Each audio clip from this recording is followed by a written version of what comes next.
Hi guys, welcome to channel. आज हम video में बात करने वाले हैं इंडिया के फास्ट बॉलिंग यूनिट के बारे में, जो अभी तक मेरी गो राउंड चल रहा है और जिसमें कभी कोई खेलता है, कभी कोई खेलता है, कभी कोई प्लेयर जो T20 में अब तक खेल रहा है वो ओडीआई में सिलेक्ट हो जाता है, कभी कोई प्लेयर बाहर से आके सीधा बीजीटी में डेब्यू करता है, वगैरह वगैरह। इस टॉपिक पे बेसिकली इंडिया में जो भी फास्ट बॉलर्स खेल रहे हैं, जितने भी और मतलब इस टाइम पे कंसिडर हो रहे हैं, शायद जो नहीं हो रहे हैं, उनके बारे में भी थोड़े से बात करेंगे। आज सबसे पहले हम बात करेंगे हमारे जस्सी भाई के बारे में, बुमराह साहब के बारे में। और इनके बारे में तो मुझे लगता है कि आज के टाइम पे किसी को कुछ बोलने की जरूरत ही नहीं ऑटोमेटिकली। ये तो दुनिया के बेस्ट बॉलर हैं और अभी रिसेंटली जो स्टैट आया था 200 विकेट जो सबसे फास्ट एवरेज से ली थी इन्होंने, और किसी की एवरेज 20 से कम भी नहीं थी और इनकी बेस्ट एवरेज थी। वो बात मुझे बहुत खतरनाक लगी और उस बात में एक चीज़ और रियलाइज करने की मुझे लगी कि बाकी जितने भी लोग थे उन सबकी बॉलिंग पिचेस थी। जैसे वेस्ट इंडियन के बॉलर्स हो गए, जैसे डेल स्टेन हो गए, और जितने भी लोग थे उस लिस्ट में उन सबकी बॉलिंग पिच थी या फिर फास्ट बॉलिंग पिच थी। हमारे यहाँ पे अगर आप लोग देखोगे कि इंडिया में जहाँ पे 500 रन भी बन जाते हैं या फिर स्पिनर डोमिनेट कर रहे होते हैं, उस टूर्नामेंट उस जगह पे उस ग्राउंड पे उन ग्राउंड्स पे खेलना और बाहर जाके भी ऐसी जगह खेलना जहाँ पे अकेले ही पूरी टीम को संभालना है, तो जस्सी भाई तो one of the goats establish हो चुके हैं। और मुझे नहीं लगता जस्सी भाई जैसा एक्चुअली में कोई है। जस्सी भाई तो जब भी फिट होंगे वो खेलेंगे, तो उनके बारे में बात नहीं करते हैं। सेकंड प्लेयर मोहम्मद शमी जी, जो अब फाइनली कम बैक कर रहे हैं अपना, और पिछले कुछ टाइम से गायब और थोड़ा डोमेस्टिक खेले, थोड़ा वहाँ पे परफॉर्म किया। हालांकि मुझे जो उनके रनअप था उनमें मुझे बहुत सारी चीज़ ऐसी लगी कि शायद उनका रनअप उतना अच्छा नहीं था और शायद उस स्पीड से वो नहीं डाल पाए, तो इसलिए मैं अभी बहुत टेंटेटिव हूँ कि वो कैसा खेलेंगे।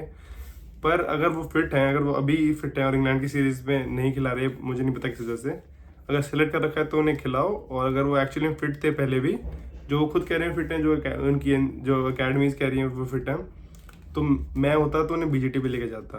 और मतलब मेरा पर्सनली मानना है कि अगर जो स्कोर लाइन थी 3-1 की, और अगर शम्मी जी होते तो वो स्कोर लाइन कुछ और होती। और सब कहते हैं कि हमारी बैटिंग हल्की है, हमारी बैटिंग परफॉर्म नहीं करा। मैं को सच में ऐसा लगता है कि अगर शम्मी खेलते हैं तो वो सीरीज की स्कोर लाइन लगती है, क्योंकि ऑस्ट्रेलिया वालों से भी कुछ ज़्यादा होता नहीं। तो शम्मी जी भी तो अगर जब तक खेलेंगे, अगर पूरे फिट हैं, तो शम्मी जी का मुझे लगता है कि ऑटोमेटिक सिलेक्शन है किसी भी फॉर्मेट में, किसी भी तरह। अगर शम्मी जी फिट है तो उन्हें बिल्कुल खिलाना चाहिए। अगले बॉलर के बारे में बात करते हैं। थर्ड बॉलर के बारे में बात करेंगे तो हमें दो साइड तक नहीं होगी। एक साइड है अर्शदीप सिंह, एक साइड है अपने सिराज मियाँ। दोनों की बात करेंगे कि दोनों में से अगर शम्मी और बुमराह दोनों सेलेक्ट हो गए तो एक की जगह ही बनती है थर्ड बॉलर खेलने की। तो सबसे पहले बात करेंगे हम जो फिलहाल चैंपियंस ट्रॉफी से ओमिट हुए हैं, मोहम्मद सिराज के बारे में। भाई तुम लोग डीएसपी करते रहते हो, तुम लोग ही, क्योंकि तुम्हारे आरसीबी से खेल गया या फिर पता नहीं, मुझे क्या समझ में नहीं आता, क्या अंधभक्त हो गए हो तुम ही लोग करते रहते हो कि सिराज मियाँ सिराज मियाँ। थोड़े टाइम पहले तक सिराज को सब सारे दिन ट्रॉल करती थी, फिर उसने एक सीजन के अच्छा खेला और तुम लोग तो सिराज मियाँ ऐसे करने लग गए हो। मुझे आज तक कोई बता दो सिराज मियाँ ने क्या ऐसा करा है, या फिर उनका कोई श्रीलंका के अलावा कोई भी किसी को ध्यान हो, कोई टेस्ट मैच उठा के देख लो, कोई T20 उठा के देख लो, उनके स्टैट्स में अभी भी उठा के दिखाता हूँ, रुको।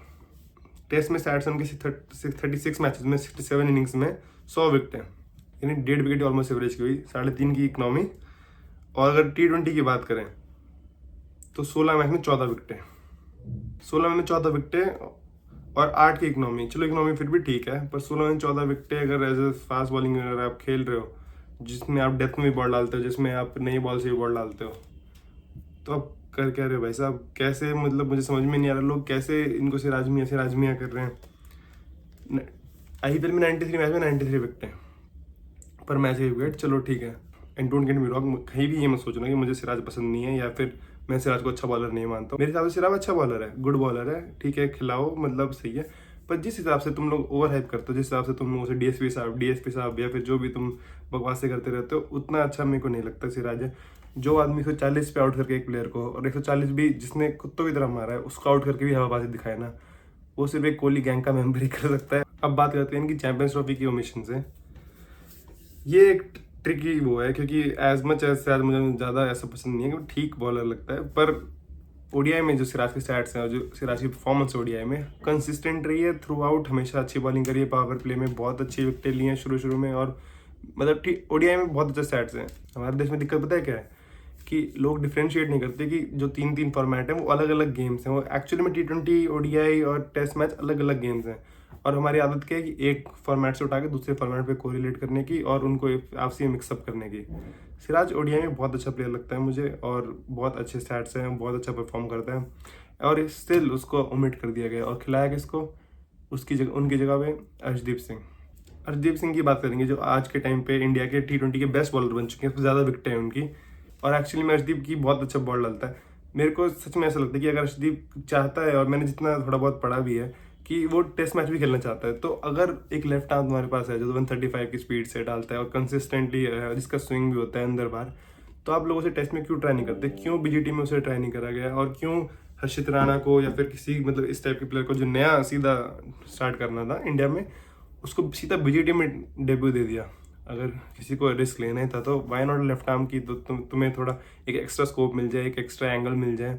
तो क्या सिलेक्शन होनी चाहिए एक्चुअली में? क्या अर्शदीप सेलेक्ट होने चाहिए थे या फिर सिराज सेलेक्ट होने चाहिए थे? ये बहुत ही ट्रिकी क्वेश्चन है। और हालांकि आजकल की फॉर्म देख के अर्शदीप को सिलेक्ट कर लिया, पर दरअसल इंडिया के जो मैचेस होंगे वो सारे दुबई में होंगे और सारे यूएई में होंगे। अब उन विकेटों का पता नहीं ना कैसा सिलेक्ट होगा, कैसा विकेट होगा, स्लो विकेट खेलेगा या फिर जैसे तेज खेलता है, जैसे एक आधे सीजन आईपीएल में देखा था हमने कि सारे फास्ट बॉलर की विकेटें थी, वैसा होगा। तो बट मेरे हिसाब से सही कॉल ली गई है अर्शदीप को सेलेक्ट करने की ओवर सिराज। चाहे जैसा भी हो, सिराज की अच्छा परफॉर्मेंस हो या नहीं, पर एक लेफ्ट आर्म का एंगल बहुत ही अच्छी, एक बहुत अच्छा एंगल देगा, बहुत अच्छा ऑप्शन देगा और काम आने वाली चीज़ है। सो हाय गाइज, ये थी वीडियो छोटी सी जो मैं बात करना चाहता था मेन बॉलिंग यूनिट के बारे में। मैं धीरे धीरे, नया चैनल है तो नई नई चीज़ें ट्राई कर रहा हूँ, तो आप मुझे बता सकते हो कि क्या बेटर आइडिया होगा। और अगर ये फर्स्ट पार्ट था, अगले पार्ट में बात करूँगा मैं जो बैकअप्स हैं, जो रिजर्व्स हैं, जिनके मतलब मेन कंसीडर नहीं हो रहे, उनके बारे में, और कुछ फॉरगॉटन प्लेयर्स के बारे में सेकंड पार्ट में। तो स्टे ट्यून्ड। एंड अगर आप मुझे बता सकते हो कि आपके सबसे राइट डिसीजन था, यानी कि सिराज को खिलाना है, सिराज को ना खिलाना और अर्शदीप को खिलाना, कमेंट्स में। तब तक के लिए जय श्री राम।